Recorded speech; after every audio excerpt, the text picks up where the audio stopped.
Hello and welcome back to Step by Step Study. So today's lecture will be the part 2 of the SSC CGL Economics series. इससे पहले हम part 1 discuss कर चुके हैं and we are discussing the paper of 2020.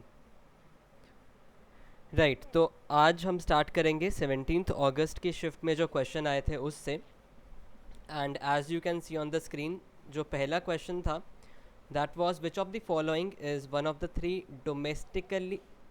domestic systematically important banks in India जिन्हें हम DSIBs भी कहते हैं.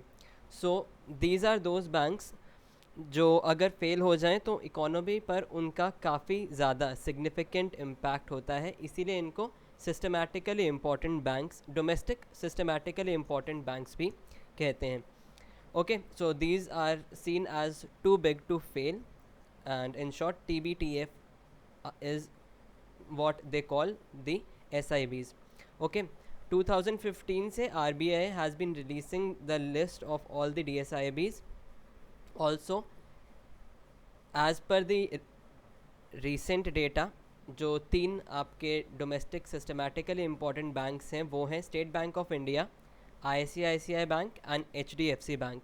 इससे पहले ईयर में भी यही तीनों बैंक्स थे. So RBI has consecutively retained the positions of these banks as being DSIBs. तो करेक्ट आंसर होगा स्टेट बैंक ऑफ इंडिया. तो इन तीनों को याद रखना कि कौन से बैंक्स हैं जो आपके DSIBs में आते हैं: SBI, ICICI and HDFC banks. Coming to the next question, who wrote the book The Quest for Equity in Development? Correct answer is Mr. Manmohan Singh. And अब बाकी ऑप्शंस थे रघुराम राजन, मोंटेक सिंह आलूवालिया एंड अमर्त्य सेन. तो ये देख लेते हैं कि इनकी कौन सी बुक्स हैं और ये इंपॉर्टेंट क्यों हैं. Raghuram Rajan you know was former RBI governor. He was the 23rd RBI governor. उनका टेन्योर 2013 से 16 तक का था. जो बुक्स उन्होंने लिखी हैं, and I am listing just the latest books जो भी इन्होंने लिखी हुई हैं. So the latest books are the third pillar, I Do What I Do and Fault Lines. Okay, then Montek Singh Ahluwalia was deputy chairman of planning commission from 2004 to 14. जो books इन्होंने लिखी हैं they are Backstage, The Story Behind India's High Growth Years and Redistribution with Growth, An Approach to Policy. Then coming to Amartya Sen, all of us know कि he was the first Indian to win Nobel Prize in Economics in 1998. In fact, Shri Rabindranath Tagore ने उनको अमर्त्य का title भी दिया था, that means immortal. And he was known for his work in welfare economics. Moreover, जो books इन्होंने लिखी हैं they are Home in the World, a Memoir and Collective Choice and Social Welfare. Then coming to Manmohan Singh, apart from this book of The Quest for Equity in Development, he has also written Changing India. अब you can comment down below कि मनमोहन सिंह के ऊपर किन्होंने book लिखी है and what's the title of that book. Okay, फिर next question पे आते हैं. What do you call the amount of monetary or other returns, either earned or unearned, accruing over a period of time? Correct answer is income is the monetary or other returns जो over a time हम earn या unearn करते हैं. Okay, services, price और value क्या होता है ये देख लेते हैं. सर्विसेज बेसिकली इकोनॉमिक एक्टिविटी होती है कि लेबर सर्विसेज हम कहते हैं ना, हम लेबर सर्विसेज अवेल कर रहे हैं. Okay, so service is an intangible act और use for which a consumer, firm और government is willing to pay, जैसे work done by barbers, doctors, lawyers, mechanics and all. ये सारा सर्विसेज में आता है. प्राइस यू नो किसी भी गुड का प्राइस. देन वैल्यू क्या होता है? Economic value is the worth of a good और सर्विस, कि उस चीज़ की कितनी वर्थ है. बेसिकली अगर हमें वैल्यू फाइंड आउट करनी होती है, so we multiply the price with the quantity. If you are buying let's say 5 chocolates worth 10 rupee each, then the value of these 5 chocolates will be rupees 50. Then coming to the next question, which of the following states ranked first in export preparedness index 2020 released by NITI Aayog. तो अब तो in fact export preparedness index 2021 आ गया, तो उसके बारे में हम बात करेंगे। Gujarat has again topped for the second consecutive year, followed by Maharashtra and Karnataka. तो फर्स्ट पोजीशन पे गुजरात रहा है, 2020 में भी गुजरात था, 2021 के इंडेक्स के अकॉर्डिंग भी गुजरात है। सेकंड पोजीशन महाराष्ट्र को मिली एंड थर्ड पोजीशन कर्नाटका को। ये इंडेक्स प्रिपेयर कौन करता है? ये नीति आयोग प्रिपेयर करता है in partnership with institute of competitiveness. कुछ और पॉइंट्स जो आपको याद होने चाहिए, नीति आयोग के vice chairman of NITI Aayog is mister Rajiv Kumar. और ये इम्पॉर्टेंट क्यों हो जाता है इनका नाम? Because he was the one who released this report. Okay, so according to the report India के एक्सपोर्ट्स आर ग्रोइंग एट 36% और ग्लोबल ट्रेड ग्रो कर रहा है 30% पे। ऑल्सो ये जो एक्सपोर्ट प्रिपेयर्डनेस इंडेक्स की हम बात कर रहे हैं, वो मेजर क्या करता है? वो मेजर करता है कि स्टेट की परफॉर्मेंस कैसी है in comparison to the other states as well, and ताकि हम ये देख सकें कि जो हमारी एक्सपोर्ट के लिए चैलेंजेस आ रहे हैं हम उनको एनालाइज कर पाएँ और हम जो ग्रोथ है वो एक्सपोर्ट लेट ग्रोथ हो पाए, दैट इज़ जो ग्रोथ हमारी एक्सपोर्ट से आए वो ग्रोथ हो। ओके, ये इंपॉर्टेंस है एक्सपोर्ट प्रिपेयर्डनेस इंडेक्स की। ओके, तो प्रिपेयर कौन करता है? नीति आयोग। 2021 की एडिशन इसकी आ चुकी है। गुजरात ने सेकेंड कॉन्सेक्यूटिव ईयर में भी टॉप किया है। फिर next question, payment made to others for the purchase of factors of production is known as. First of all तो आपको ये पता होना चाहिए कि फैक्टर्स ऑफ प्रोडक्शन क्या होता है। फैक्टर्स ऑफ प्रोडक्शन वो इनपुट्स या रिसोर्सेज होते हैं जो फाइनल आउटपुट प्रोड्यूस करने के लिए हम यूज़ करते हैं। Okay, so economist define 4 factors of production, जो कि है लैंड, लेबर, कैपिटल मतलब मशीनरी एंड एंटरप्रेन्योरशिप। ये 4 फैक्टर्स ऑफ प्रोडक्शन होते हैं। तो आपको पता होना चाहिए land, labour, capital and entrepreneurship are these inputs जो हम किसी भी फाइनल आउटपुट को प्रोड्यूस करने के लिए यूज़ करते हैं।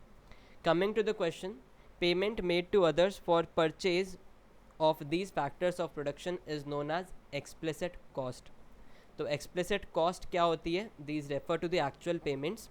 जैसे अगर हम लेबर यूज़ कर रहे हैं तो हम उनको वेजेस देंगे, अगर हम कैपिटल यूज़ कर रहे हैं तो हम रेंट देंगे।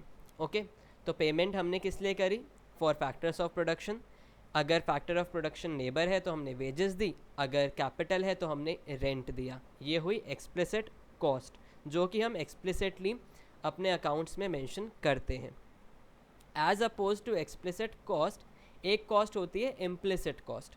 इम्प्लिसिट कॉस्ट बेसिकली एक अपॉर्चुनिटी कॉस्ट होती है कि इफ़ फॉर एग्ज़ाम्पल आपके पास कोई भी प्रॉपर्टी है, ओके, अब उस प्रॉपर्टी या फिर आप कह लो you have a 2 room set, अब उस प्रॉपर्टी का आप क्या कर सकते हो? Either you can self use it और you can give it on rent. ठीक है, अगर आपने उसका सेल्फ यूज़ किया तो आपको कोई प्रॉफिट या लॉस नहीं होगा।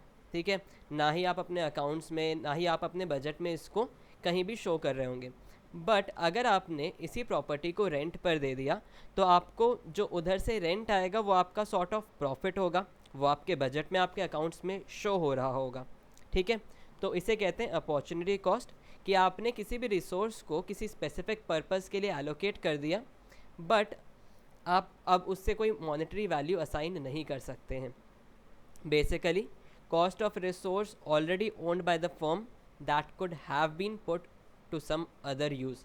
अगर उस फर्म के पास कोई प्रॉपर्टी थी वो उसको रेंट पे दे के अपने प्रॉफिट्स में ऐड कर सकते थे, but rather than giving it on rent उन्होंने उसको अपने ही यूज़ के लिए या फिर फॉर सम अदर यूज़ अपने ही यूज़ में उसको ले लिया, दैट इज़ उन्होंने वहीं पे अपना सेटअप एंड ऑल कर लिया। तो वो हुई आपकी इम्प्लिसिट कॉस्ट। इम्प्लिसिट कॉस्ट किसी भी अकाउंट स्टेटमेंट वगैरह में नहीं शो होती है, उसको हम कोई भी मॉनेटरी वैल्यू असाइन नहीं कर सकते क्योंकि ऑब्वियसली कोई प्रॉफिट लॉस नहीं हो रहा है उसको एज इट इज़ यूज़ करने से। फिर आते हैं मनी कॉस्ट क्या होती है। मनी कॉस्ट होती है मनी एक्सपेंसेस, ओके, किसी भी कमोडिटी को प्रोड्यूस करने के लिए, या प्रोडक्शन कॉस्ट जिसे हम कहते हैं इन मनी टर्म्स। अगर हम कोई रॉ मटेरियल यूज़ कर रहे हैं तो मनी टर्म्स में that cost of raw material is known as money cost. And as oppose to money cost, real cost क्या होती है। रियल कॉस्ट में आपके सारे एफर्ट्स और सैक्रिफाइस आ जाते हैं, ठीक है, कि प्रोडक्शन प्रोसेस में कितने एफर्ट्स और सैक्रिफाइसेस आए हैं, they create the real cost. इन्हें हम सोशल कॉस्ट भी कहते हैं, because as you can see effort sacrifices words आ रहे हैं which are social in nature, इसीलिए हम इसे सोशल कॉस्ट भी कहते हैं। Because the society faces a number of difficulties during the production process. इससे ज़्यादा डिटेल में जाने की आपको रिक्वायरमेंट नहीं है। तो एक्सप्लिसिट कॉस्ट क्या होती है, जो हम परचेज फैक्टर्स ऑफ प्रोडक्शन के परचेज के लिए पेमेंट करते हैं, उसे एक्सप्लिसिट कॉस्ट कहते हैं। इम्प्लिसिट होती है sort of opportunity cost. Money cost होती है मनी एक्सपेंसेस, और रियल कॉस्ट होती है एफर्ट्स एंड सैक्रिफाइसेस की cost. Then next question, which of the following statements is related to positive economics. Economics basically दो टाइप्स की होती हैं, ठीक है, categorization based on your either it is based on data और योर पर्सनल जजमेंट। तो उसे हम positive economics and normative economics में डिवाइड कर देते हैं। पॉजिटिव इकोनॉमिक्स आपकी सॉर्ट ऑफ बेस्ड होती है डेटा और फैक्ट्स पे, ठीक है। अगर हम स्टडी कर रहे हैं about what is, as it is आपको डेटा और फैक्ट्स मिल रहे हैं, तो वो पॉजिटिव इकोनॉमिक्स है। पर अगर अब डेटा और फैक्ट्स के सिवाय आपको कोई पर्सनल ओपिनियन दिखे, या फिर वैल्यूज़ दिखें, या जजमेंट दिखे, तो वो आ जाती है branch that is known as normative economics. Normative economics is study of what should be, what ought to be और व्हाट शुड हैव बीन। ये सब नॉर्मेटिव इकोनॉमिक्स के अंडर आता है। तो ये बेसिक से आपको डिवीजन पता होना चाहिए positive economics and normative economics के बीच में। स्टेटमेंट देखते हैं। हमें पॉजिटिव इकोनॉमिक्स बताना था, मतलब बस हमारे पास कोई फैक्ट या फिर डेटा होना चाहिए, उसके बेसिस पे स्टेटमेंट होगी। First statement is an increase in money supply implies a price rise in economy. ये एक बेसिक सा फैक्ट है कि अगर आपकी इकोनॉमी में मनी की सप्लाई इंक्रीज़ हो जाती है तो वहाँ पे आपका इन्फ्लेशन आ जाता है, प्राइजेस राइज हो जाते हैं। क्योंकि मनी सप्लाई इंक्रीज़ होगी तो आपका जो डिमांड है for goods that will increase, demand increase होगा सो यू विल सी कि प्राइस राइज होगा। तो ये एक फैक्ट है, इसीलिए हम इसे पॉजिटिव इकोनॉमिक्स के अंडर देखते हैं। Second statement is inequality in the distribution of wealth and income should be reduced, और शुड भी हम देखते हैं कि नॉर्मेटिव इकोनॉमिक्स के अंडर आता है, बिकॉज वो अपना पर्सनल ओपिनियन या जजमेंट दे रहे हैं। Then inflation is better than deflation, again एक पर्सनल ओपिनियन या वैल्यू या जजमेंट है। Last one, more production of luxury goods is not good for a less developed country, again they are giving their own personal opinions. तो दो branches क्या हैं, positive economics and normative economics. Positive economics data और facts पे based होती है, और normative economics personal opinion, values and judgement पर बेस्ड होती है। Then next question, who among the following economists formulated the law of diminishing marginal utility. अब marginal utility या इनफैक्ट यूटिलिटी भी क्या होती है, लेमैन टर्म्स में आप यूटिलिटी को सेटिस्फैक्शन की तरह समझो, ठीक है। फॉर एग्जांपल अगर हम law of diminishing marginal utility देखना चाहते हैं तो I will give you a basic example. आप वापस घर पे आ रहे हो आफ्टर रिटर्निंग फ्रॉम वर्क और फ्रॉम आउटसाइड, ठीक है। So when you are thirsty तो आप एक पानी का ग्लास पीते हैं and you feel good from it. अगर अब आपको सेकेंड ग्लास दिया जाए देन उससे आपको थोड़ा कम बेटर फील होगा। अगर आपको थर्ड ग्लास दें तो और कम होगा, इनफैक्ट फोर्थ ग्लास तक आपकी कैपेसिटी रीच हो चुकी होगी एंड उससे ज़्यादा आपको प्यास नहीं लग रही होगी। पर अगर हम फोर्सफुली आपको एक और ग्लास दें देन उससे सेटिस्फैक्शन आपकी नेगेटिव होगी, बिकॉज इससे ज़्यादा आपको प्यास नहीं लगी थी एंड इनफैक्ट आप इससे ज़्यादा टॉलरेट उसको नहीं कर पाओगे। So this is law of diminishing marginal utility. जैसे जैसे आपकी कंजम्पशन इंक्रीज़ होती है तो आपकी जो एडिशनल यूटिलिटी गेन होती है उससे वो डिक्रीज़ होती जाती है।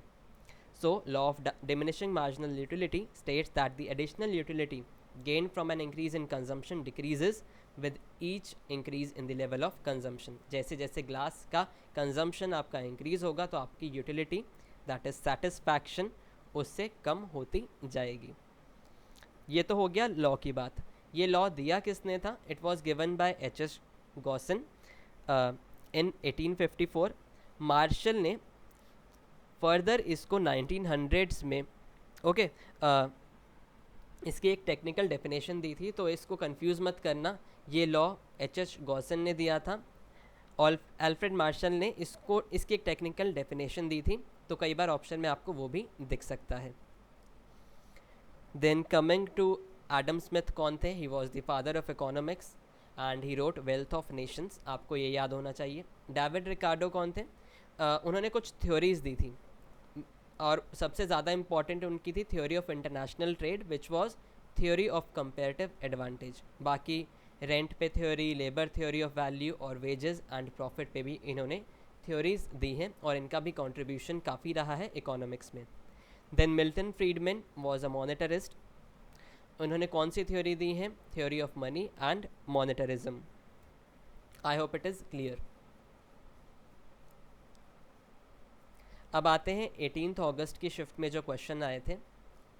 Dash is an alpha numeric code that uniquely identifies a bank branch participating in the NEFT system.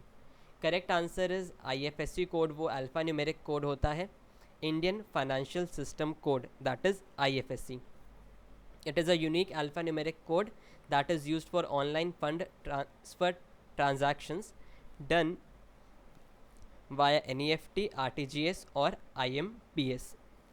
आपको कमेंट में ये बताना है कि ये जो IFSC कोड होता है ये कितने कैरेक्टर्स का होता है या कितने डिजिट्स होते हैं इसमें. ओके, तो करेक्ट आंसर IFSC कोड है.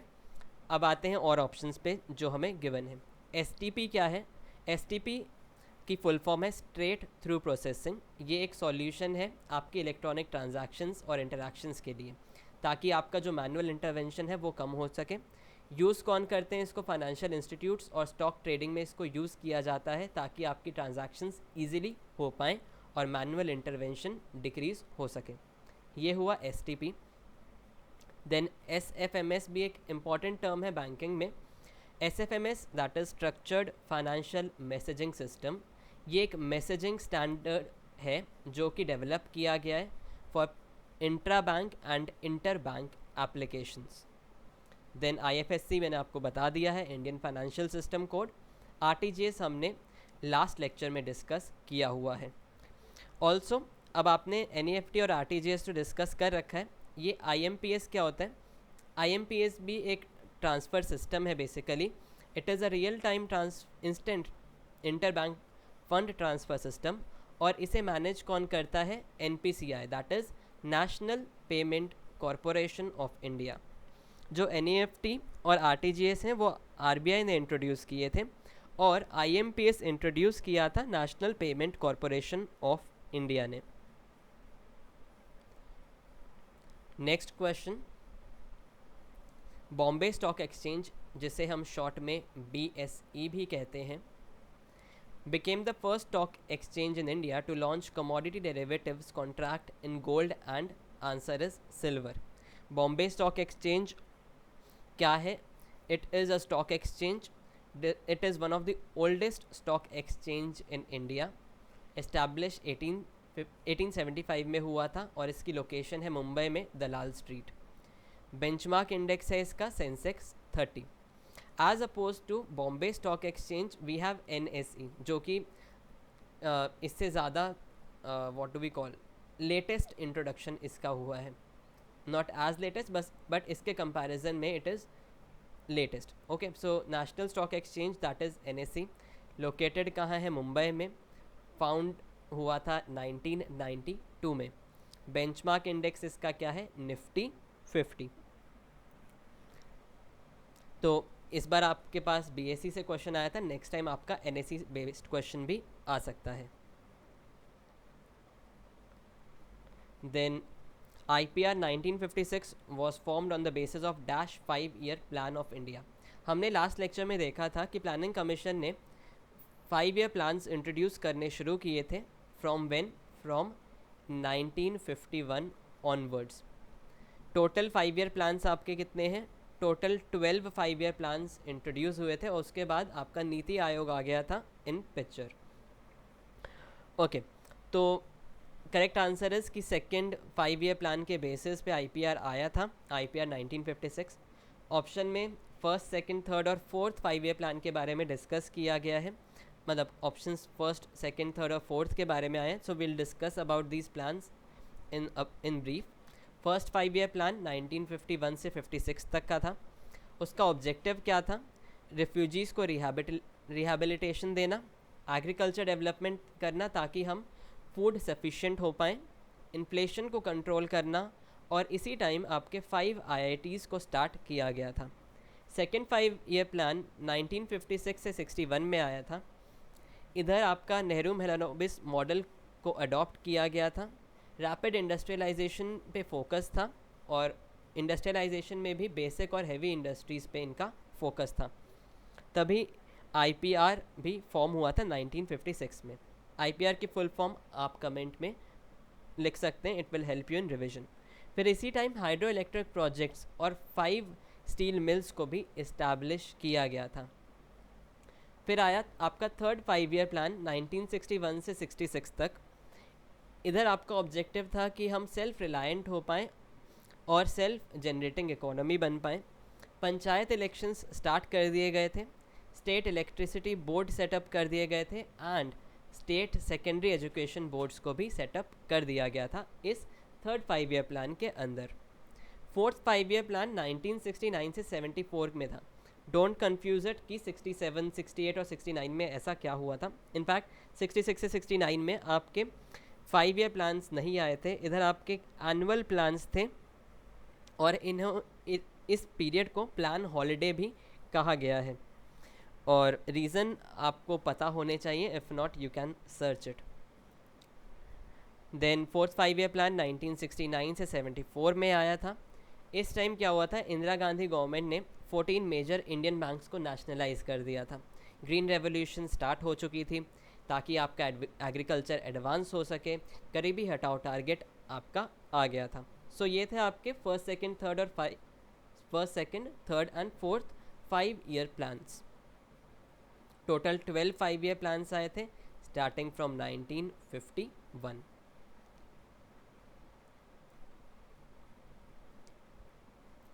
Then, according to the Malthusian theory, which of the following grows in geometric progression? Malthus ने एक थ्योरी दी थी of population, where he said कि जो आपकी पॉपुलेशन है वो एक्सपोनेंशियली ग्रो हो रही है, एंड ही सेड कि population will double in every 25 years. Population उनके अकॉर्डिंग जेमेट्रिक एक्सपोनेंशियली ग्रो हो रही थी, एंड फूड सप्लाई का जो ग्रोथ था दैट वाज अरिथमेटिक ग्रोथ.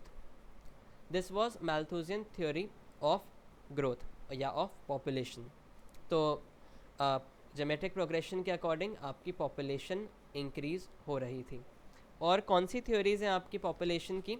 2 और थ्योरीज़ हैं जो मैं डिस्कस करना चाहता हूँ. They are optimum theory of population and theory of demographic transition. Optimum theory of population Edwin Cannan ने प्रपाउंड की थी एंड पॉपुलराइज की थी Robbins, Dalton and Carl Saunders ने.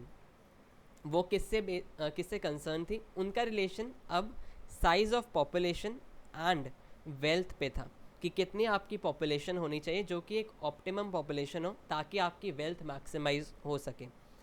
वेल्थ एज इन आपका इनकम पर हेड या पर कैपिटा इनकम मैक्सिमाइज हो सके, आपको मैक्सिमम रिटर्न्स मिल सके. उनका फोकस इस बात पे था, as oppose to Malthusian theory who said कि नहीं, बस हमें पॉपुलेशन और फूड सप्लाई में ही रिलेशन देखना है. देन आई आपकी theory of demographic transition. This is based on your actual population trends. इसके अकॉर्डिंग हर एक country 3 different stages of population growth से पास करती है, जो कि आपकी डेमोग्राफिक ट्रांजिशन होती है. और बस आपको इतना पता होना चाहिए कि 3 स्टेजेस होते हैं डेमोग्राफिक ट्रांजिशन की, and it is based on your birth rate and death rate और फर्टिलिटी एंड मोर्टालिटी रेट्स. तो ये 3 इंपॉर्टेंट थ्योरी हैं पॉपुलेशन की. Then next question, who among the following was the first finance minister of independent India? Mr. R.K. Shanmugam Shetty was the first finance minister of independent India. और अगर before independence की बात हो तो James Wilson presented the first budget for India in 1860. This was pre-independence period. बाकी और options हैं C.D. Deshmukh. He was the first Indian to be appointed as governor of RBI in 1943 by British Raj authorities. इसीलिए इनको option में रखा गया है. Liaquat Ali Khan is the first PM of Pakistan. Then K.C. Negoy was member of the first cabinet of independent India and the chairman of first finance commission of India. तो इसीलिए इनको भी ऑप्शन में रखा गया है. तो first finance minister independent India के कौन थे? Mister R K Shanmukham Chetty was the first finance minister of independent India. First RBI governor कौन थे? C D Deshmukh, and he was appointed in the pre independence area by British Raj authorities. Then last question for today's session, who has been reappointed as the MD and CEO of RBL Bank? ये जनवरी 2021 के current affairs थे, इसलिए answer Vishwavir Ahuja था.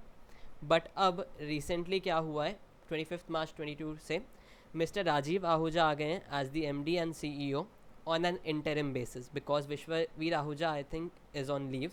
तो उनकी जगह mister Rajeev Ahuja आए हैं as the MD and CEO of RBL bank. RBL bank की फुल फॉर्म आपको पहले इसकी फुल फॉर्म क्या थी आपको ये पता होना चाहिए. और RBL बैंक के रिगार्डिंग हमने और भी कुछ चीज़ें डिस्कस करी थी लास्ट सेशन में. If you haven't watch that please go and watch that as well. So that is all for today's session. I hope ये सेशन आपके लिए बेनिफिशियल होगा. I have tried my best कि जो भी क्वेश्चंस आए हैं उनको थोड़ा डिटेल में डिस्कस करें, एंड ऑल्सो द ऑप्शंस, अगर वो ऑप्शंस इंपॉर्टेंट हैं जहाँ भी आपको रिक्वायरमेंट हो, you can take the screenshots. And for any further topics or your comments you can comment down below in the comment section or reach out to us using the following methods. Thank you so much. Have a great day ahead and all the very best for your preparation.